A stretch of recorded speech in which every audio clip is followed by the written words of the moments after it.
Assalamualaikum warahmatullahi wabarakatuh.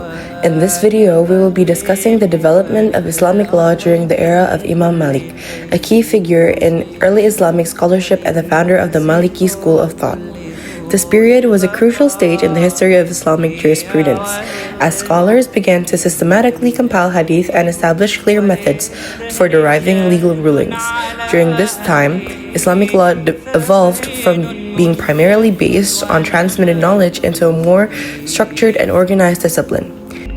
Imam Malik was known to be born in Medina in the year around 711 CE.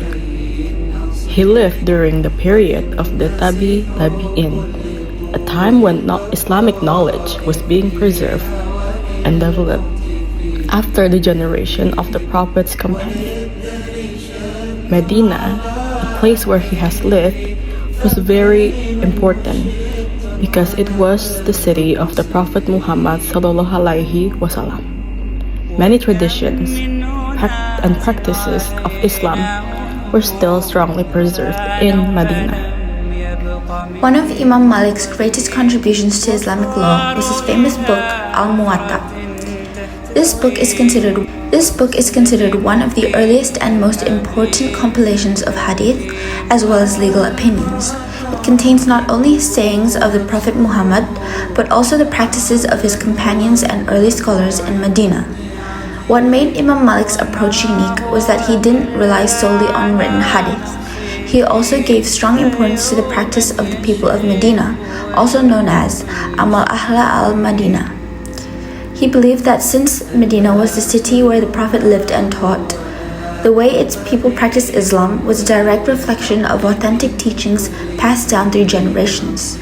Because of this, if there was a difference between a hadith and the established practice in Medina, Imam Malik would sometimes prioritize the practice of the people of Medina. This approach made his methodology very practical and grounded in real-life application. Overall, Al-Muwatta became a foundation for the Maliki school of thought and remains an important reference in Islamic law today. Okay, now I'm going to be discussing about ifijat and its methods. Well, in terms of ifijat, or independent reasoning, Imam Malik used several sources. The first source being the Quran, the second being the Hadith, the third being the practice of the people of Medina, fourth being the consensus or ijma, and of course analogy, or better known as qiyas.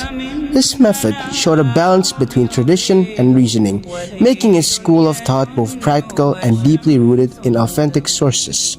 Imam Malik's legacy and impact are clearly seen in how the Maliki school of thought spread widely, especially across northern and west Africa, becoming one of the most influential Islamic legal traditions through trades, scholarships, and support from local rulers. Even today, millions of Muslims around the world continue to follow the teachings of Imam Malik, whose approach emphasizes not only the Quran and Hadith, but also the practice of the people of Medina. This makes his teachings deeply rooted in early Islamic traditions, allowing his influence to continue shaping Islamic law, cultural practices, and daily life in many communities around the world, even centuries after his time.